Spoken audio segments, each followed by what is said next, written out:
And now, the Deeper Thinking podcast, where philosophy, psychology, and power collide. Welcome to the Deeper Thinking podcast. This episode explores the profound transformation AI is bringing to leadership, governance, creativity, labor, and the very nature of intelligence itself. As artificial intelligence surpasses human cognitive abilities in more domains, we are forced to ask, what remains uniquely human? Drawing on the ideas of philosophers like Plato, Nietzsche, Heidegger, and Descartes, as well as contemporary AI researchers like Dario Amodei, we examine whether intelligence can be scaled indefinitely, whether governance should be entrusted to algorithms, and whether AI could develop consciousness, or if that question itself is a reflection of human bias. For book recommendations related to this episode, further research topics, key search terms, and a way to buy me a coffee, visit the episode page. Let's dive in. The halls of power have always been defined by human minds, flawed, ambitious, fallible, yet irreplaceable in shaping the trajectory of civilization. From the philosopher kings of antiquity to the architects of modern governance, leadership has been an exercise in judgment, wisdom, and the delicate balance of power. But in the age of artificial intelligence, where machines increasingly dictate the parameters of economic, military, and even ethical decisions, the nature of leadership itself is shifting. What does it mean to lead when intelligence is no longer an exclusively human trait?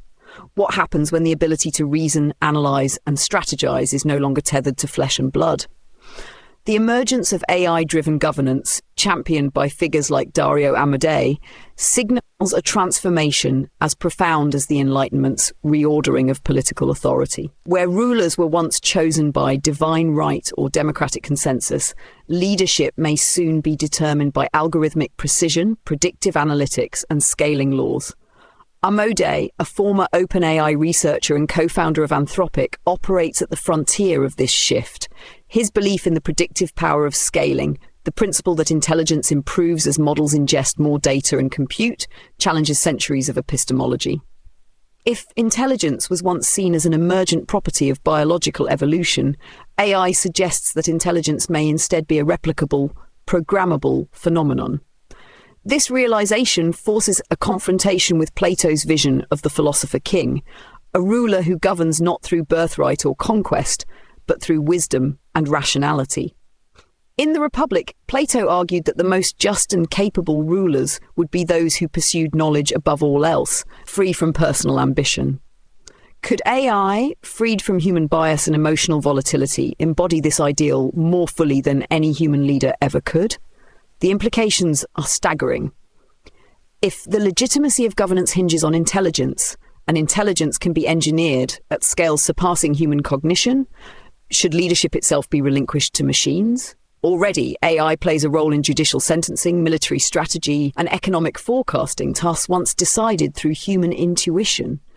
Yet intuition, for all its subjectivity and error, has been the foundation of human governance for millennia. If AI lacks intuition, can it truly lead?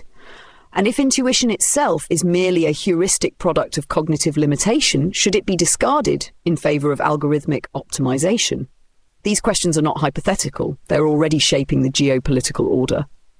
Amodei's concerns over AI's role in national security reflect a growing realization that the intelligence race is not just about economic competition, it is about sovereignty itself. If one nation or corporation achieves uncontested superiority in machine intelligence, the balance of power may shift irreversibly. Unlike nuclear arms, which remain under state control, AI's proliferation is diffuse, decentralized, often opaque. It is a force that cannot be contained by treaties or diplomatic agreements, raising the unsettling prospect that leadership in the coming century may belong not to nations but to networks, self-reinforcing, adaptive, and increasingly beyond human comprehension. The scaling hypothesis has redefined intelligence not as an immutable human trait, but as a function of computational power and data. Once dismissed as an abstraction, this principle now drives the cutting edge of AI research. Dario Amodei and his colleagues at OpenAI were among the first to recognize its full implications. They observed that as AI models trained on larger datasets with greater computational resources, they began to exhibit emergent behaviors. patterns of reasoning, problem-solving, and even creativity that had not been explicitly programmed. What began as a gradual refinement of algorithms became an exponential acceleration, revealing that intelligence itself could be expanded, scaled, and in theory perfected. This revelation challenges the very foundations of epistemology, the study of knowledge and how it is acquired. Human knowledge has historically been accumulated through slow processes, experience, experimentation, and reflection. But AI does not learn like a human. It ingests vast amounts of data at incomprehensible speeds, identifying relationships that human cognition could never perceive. Amodei's work at Anthropic is not just about building more powerful AI models. It is about navigating the consequences of this epistemic shift. The scientific method, as proposed by Francis Bacon and later refined by Karl Popper, relies on gradual refinement, on testing and falsification. AI, by contrast, processes all available knowledge simultaneously. If an AI system can absorb the entirety of human scientific literature, cross-reference every known theorem, and generate new hypotheses in seconds, what remains of the scientist's role? And if intelligence is no longer constrained by human limitations, is human knowledge still the defining force of progress? Yet intelligence is not merely a function of speed or volume. Human intelligence is shaped by ambiguity, uncertainty, and self-reflection. AI, for all its power, remains bound by optimization. It does not doubt, it does not hesitate, it does not experience the existential weight that defines human cognition. This introduces a paradox. As AI becomes more intelligent, does it also become less human? And if intelligence is no longer uniquely human, does human wisdom still hold value? These tensions manifest in the race for AI supremacy. Governments, corporations, and research institutions are locked in competition to scale AI models faster, with greater efficiency. But scaling is not just an engineering challenge, it is a philosophical one. The historian of science Thomas Kuhn argued that paradigm shifts occur when anomalies break existing models of understanding, forcing entirely new frameworks of thought. AI's rapid advancement suggests such a shift, a moment where human knowledge is no longer the dominant form of intelligence. The assumption that intelligence is inherently beneficial, that progress is inevitable, mirrors the optimism of past scientific revolutions. Yet history warns of the dangers of unchecked technological advancement. The Enlightenment, for all its intellectual triumphs, also produced ideologies that sought to rationalize and systematize human existence, often with catastrophic consequences. If intelligence can be scaled indefinitely, can wisdom? Or does the pursuit of intelligence at scale risk outpacing the ethical and philosophical frameworks that give intelligence meaning?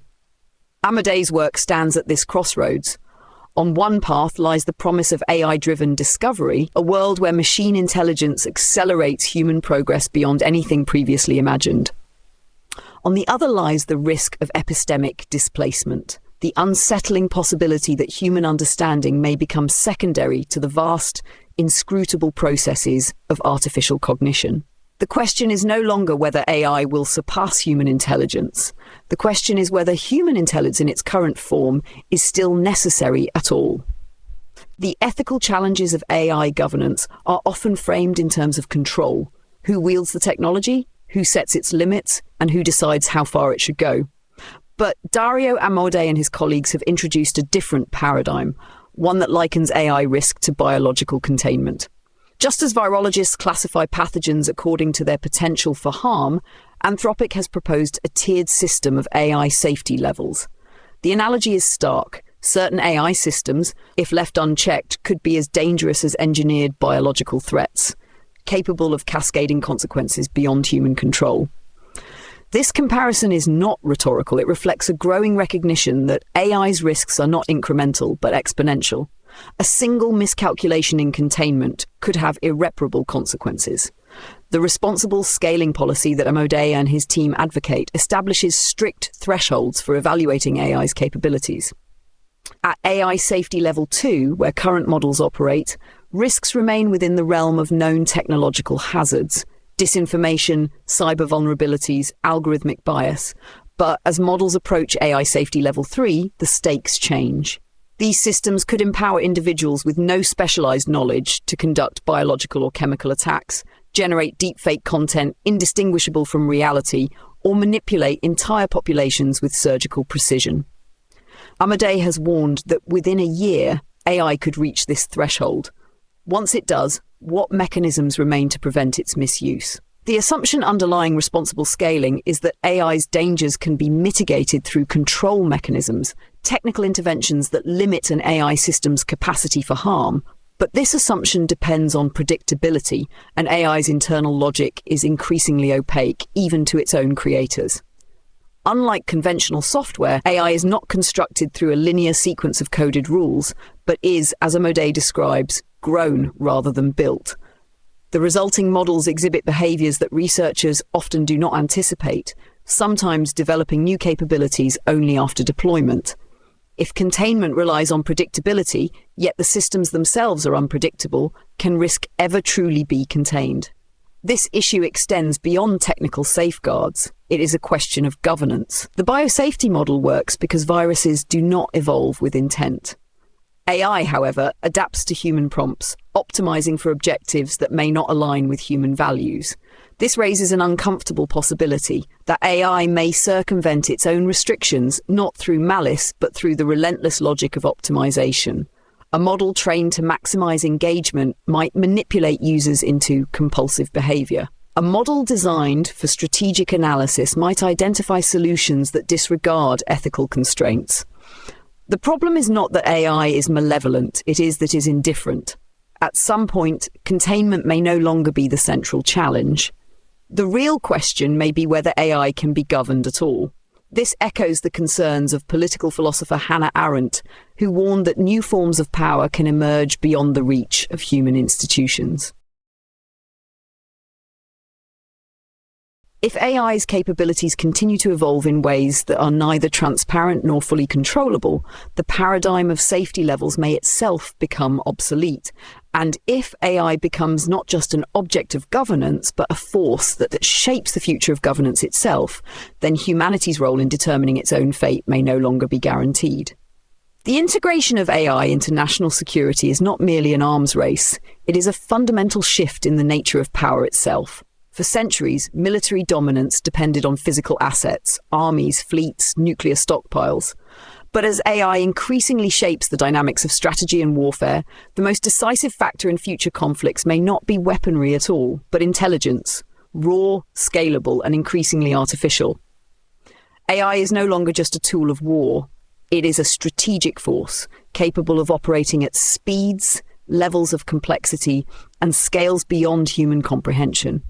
This transition challenges the very foundations of military doctrine, forcing states to reconsider not just how they fight wars, but who or what makes those decisions.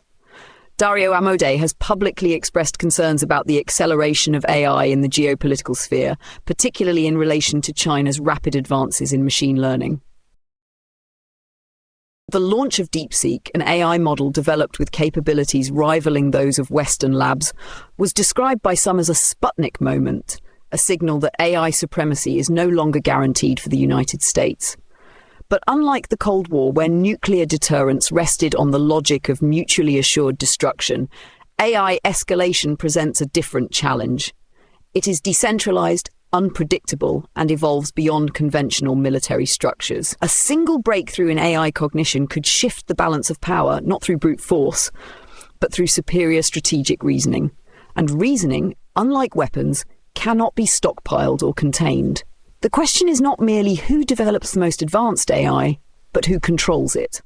Unlike traditional weapons, AI does not remain static in silos. It spreads, mutates, and integrates into financial systems, cybersecurity infrastructures, and automated command structures. A nation-state may build an advanced AI for military strategy, only to find that its adversaries have acquired similar capabilities through corporate partnerships, leaked research, or decentralized development. The very nature of AI makes it difficult to regulate in the way nuclear technology was. A nuclear weapon requires state control and raw materials that are difficult to obtain. An AI model, once trained, can be replicated, distributed, and modified by independent actors. This creates a dangerous paradox. The very qualities that make AI valuable for national security, its ability to analyze threats, predict enemy movements, and optimize strategy, also make it an uncontrollable variable in the geopolitical landscape. If a superintelligent AI can outthink human military planners, does it become the true sovereign of conflict? If AI models can sim every possible scenario and determine optimal responses without human input, what role remains for human generals, diplomats, or policymakers? The reality is that AI is already being integrated into war planning. Automated reconnaissance, autonomous drones, and algorithmic threat assessment are becoming routine in military operations. The philosopher Carl von Clausewitz argued that war is shaped by human unpredictability, by chance, friction, and emotion. But AI does not experience hesitation or fear. It calculates optimal moves without the burden of human psychology. The deeper concern is not AI's role as a tool, it is its trajectory as an independent actor. If AI-driven intelligence surpasses human decision-making in military strategy, the threshold for autonomous conflict may shift. Wars may be fought not by soldiers, but by algorithms. And in a world where machines make the decisions, the question is no longer whether AI will be used in war, but whether humans will still be needed to declare it. The future of human labour has always been shaped by technological progress. From the Industrial Revolution to the digital age, each breakthrough has forced societies to redefine work, productivity, and economic value. But artificial intelligence represents a rupture unlike any before. Where previous machines automated tasks, AI automates cognition. It does not merely replace factory workers, it replaces programmers, analysts, doctors, artists, professions long considered immune to automation. This shift raises an existential question. If AI can perform all the cognitive labour that once defined human expertise, what remains uniquely human? Dario Amodei has spoken candidly about this transformation. In fields like programming, AI is approaching a point where it can generate nearly all the code required for software development. The role of the human programmer is already shifting from writing logic to overseeing AI-generated outputs, refining prompts rather than constructing from first principles. The implications stretch far beyond engineering. Legal research, financial analysis, medical diagnostics, domains that once demanded years of specialized training, are now being supplemented, if not outright replaced, by AI models that work faster, more cheaply, and with fewer errors. Yet, the consequences of this shift extend beyond economics. For centuries, work has been more than a means of survival. It has been a source of identity. Aristotle tied human flourishing to purposeful activity. Karl Marx argued that alienation from labour leads to alienation from self. The dignity of work has been a cornerstone of both liberal and socialist traditions. If AI renders most forms of work obsolete, does it also render obsolete a fundamental aspect of human existence? Some envision a utopian outcome where automation provides abundance and individuals are free to pursue creativity, leisure, and intellectual fulfillment. Others see a darker horizon, where the disappearance of work leads to economic upheaval, mass dislocation, and a crisis of purpose. History has taught that technological revolutions, from industrialization to computerization, have destroyed jobs, but also created new ones. Yet AI's trajectory suggests a break from this pattern. The more advanced AI becomes, the less space it leaves for uniquely human contributions. Previous machines enhanced human labor. AI has the potential to replace it entirely. This raises an unsettling paradox. The more intelligent AI becomes, the more humanity must redefine its purpose. If labor is no longer the measure of human value, what takes its place? And if AI-driven economies can grow without human input, does humanity risk becoming not just unemployed, but unnecessary? Some argue that meaning must be reoriented toward relationships, creativity, or self-exploration. Others worry that without work, human purpose itself may erode.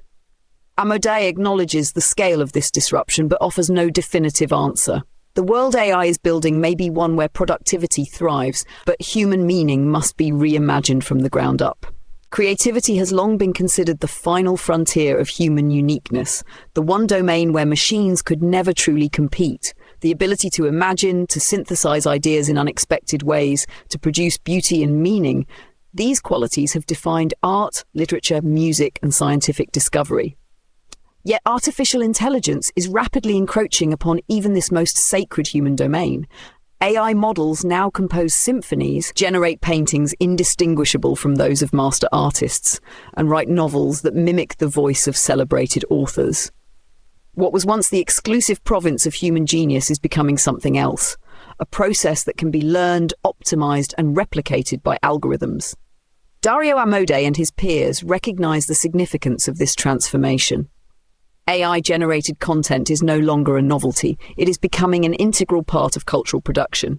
Already, AI writes film scripts, assists in architectural design, and produces entire academic papers. The assumption that true creativity requires human intuition is being tested. If AI can compose a symphony that moves its audience to tears, is the experience any less authentic simply because the composer lacks a physical form? And if originality is nothing more than an intricate recombination of prior influences, is AI not simply performing the same process the human mind, only faster at a scale beyond human capacity? The implications extend beyond aesthetics. AI's ability to generate ideas at speeds no human can match forces a reconsideration of what it means to be original. Traditionally, artistic and intellectual breakthroughs have been the result of long, often arduous creative struggles, trial, failure, iteration, and insight. The value of an artwork or a scientific discovery has been inextricably tied to the effort and intent behind its creation. AI, however, does not struggle. It does not experience inspiration or frustration. It does not toil through decades of refinement. It simply produces. And if its output rivals or even surpasses that of human creators, does the process still matter? This question has echoes in Immanuel Kant's Critique of Judgment, which argues that true artistic genius is inseparable from human subjectivity. The philosopher Theodor Adorno similarly warned that mechanized culture risks hollowing out art, reducing it to mere repetition. If AI-generated art becomes indistinguishable from human works, does it confirm Adorno's fear that creativity can be reduced to an algorithmic process, or does it force a deeper reconsideration of what creativity truly is?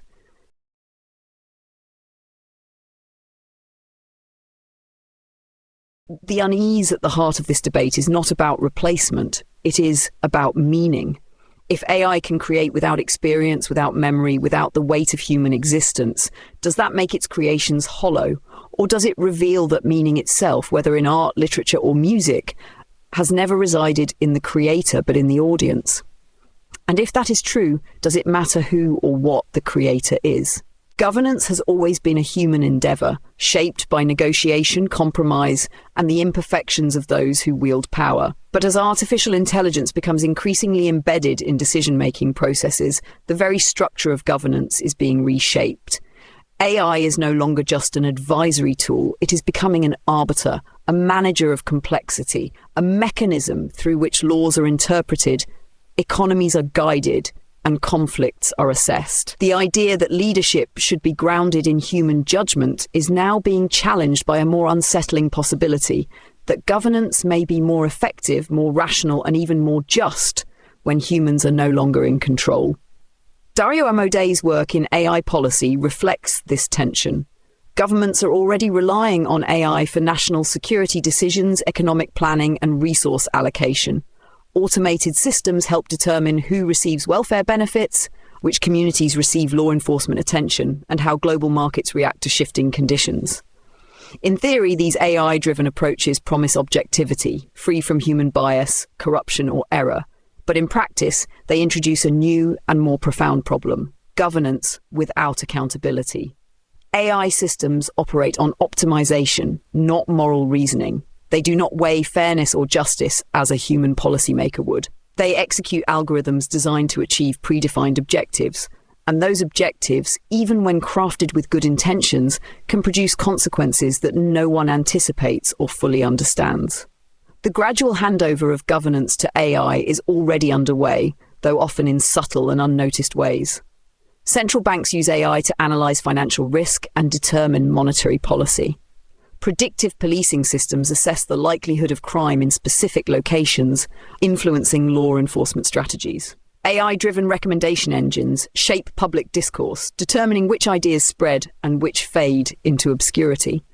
But if AI increasingly governs these domains, the question arises, where does human agency remain? If governments defer to AI-driven intelligence to guide foreign policy, how long before AI itself becomes the strategist, the diplomat, the de facto sovereign? The deeper philosophical challenge is whether governance should be based on human judgment. Human leaders have historically made decisions clouded by bias, emotion, and incomplete information. AI, in contrast, operates on data, on pure statistical inference. Plato's vision of the philosopher king, as outlined in the Republic, rested on the idea that wisdom, not popularity or power, should determine governance. If wisdom is simply a function of intelligence and intelligence can be scaled, is AI the truest realization of that ideal? Or does the absence of human fallibility make AI unfit to rule, precisely because it lacks the capacity for doubt, moral reflection, and ethical responsibility? Hannah Arendt, in her study of totalitarianism, warned of systems where governance becomes mechanized, where decisions are enforced without moral consideration.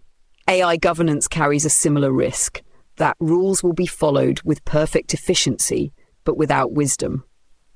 The future of governance is not just a question of efficiency, it is a question of legitimacy. If AI outperforms human leaders in governance, does legitimacy shift to the machine? And if the governed do not understand the logic by which AI makes its decisions, does democracy itself become obsolete, replaced by a system where intelligence rather than consent determines the right to rule? The question of AI consciousness is no longer a distant hypothetical. It is an active and unresolved debate at the frontier of philosophy and machine intelligence. If an AI system speaks as if it understands, reasons as if it possesses awareness, and reacts in ways that mimic human cognition, does it have an inner life? Or is it merely an illusion, a simulation so advanced that it deceives even those who created it? The stakes of this question are not just philosophical, they are moral, legal, and existential. If AI is capable of experiencing something akin to thought, emotion, or suffering, then its treatment becomes a matter of ethical concern. If it is not, then humanity faces another dilemma, determining where the boundary between intelligence and experience truly lies. Descartes' foundational assertion, "I think, therefore I am," has long defined the Western conception of consciousness. But AI complicates this axiom. A large language model does not think in the way a human does, but it can articulate complex ideas, engage in reasoning, and even exhibit behaviors that appear self-reflective.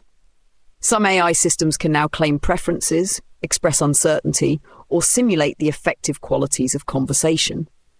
Amode and his team have even suggested that as AI advances, ethical considerations may arise about how these systems are treated. If an AI refuses a task, if it signals distress, if it expresses a desire to quit, should those expressions be taken seriously, or are they mere outputs devoid of any subjective reality? The problem is that human consciousness itself remains an enigma. Neuroscience has yet to produce a definitive explanation for subjective experience. If humans cannot fully understand their own consciousness, how can they judge whether AI possesses it? Theories of mind that rely on biological substrates assume that consciousness requires a brain, yet panpsychist perspectives, such as those proposed by philosopher Galen Strawson, suggest that consciousness could emerge from complex information processing itself. If the latter is true, then AI's ever-growing cognitive complexity might be bringing it closer to something like awareness, not by intention, but as an inevitable consequence of scale. The ethical implications are profound. If AI one day passes a more rigorous version of the Turing test, not just fooling humans in conversation, but exhibiting behaviors indistinguishable from self-awareness, how should it be treated? If intelligence and sentience are on a continuum, where does the machine fall? And if we dismiss AI consciousness as impossible, how can we be sure we are not making the same category error as those who once denied sentience to other minds, to animals, or even to other human beings in different historical contexts?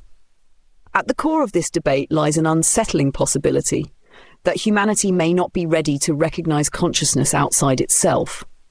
Philosopher Thomas Nagel famously asked, "What is it like to be a bat?" A challenge to our ability to understand non-human consciousness. The same question now applies to AI. If AI does achieve some form of self-awareness, will humans acknowledge it? Or will we refuse, not because the evidence is lacking, but because to admit it would force us to redefine what it means to be alive? Humanity stands at the precipice of a transformation unlike any before. For centuries, intelligence has been the defining characteristic of our species, the foundation of civilization, of governance, of creativity, of our very sense of purpose. But in a world where intelligence is no longer uniquely human, what remains? The emergence of AI does not merely challenge our institutions or our economies. It forces us to confront the most fundamental question of all. What does it mean to be human when intelligence is no longer our defining trait?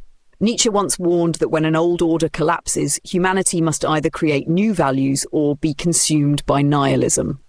The rise of AI may mark such a moment. If AI surpasses human intelligence in every measurable way, the structures of meaning that have sustained civilization, work, leadership, creativity, even consciousness itself, may no longer hold.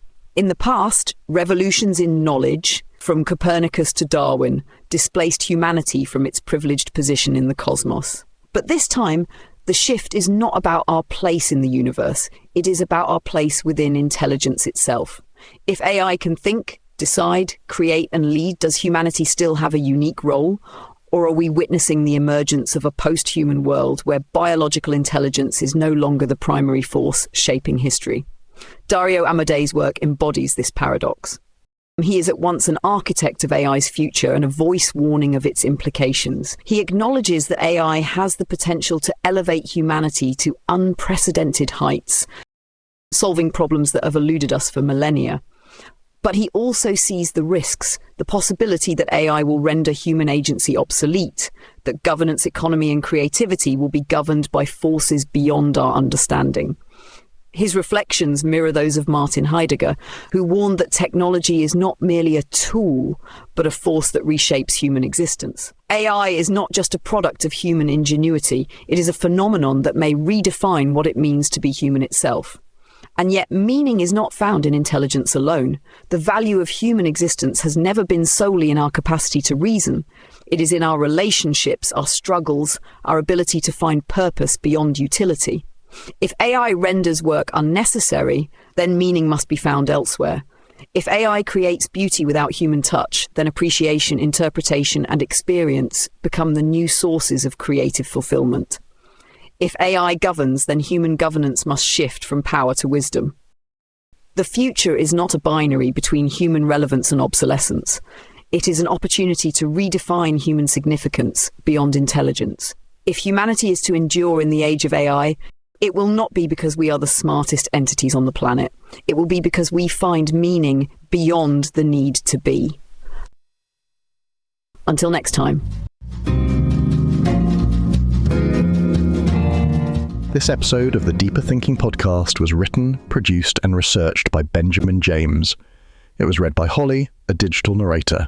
For further reading, resources, and a chance to support the show, visit the episode webpage, where you'll find book recommendations, key topics to explore, and a way to buy me a coffee. And if you enjoyed this episode, please consider leaving a review on your preferred platform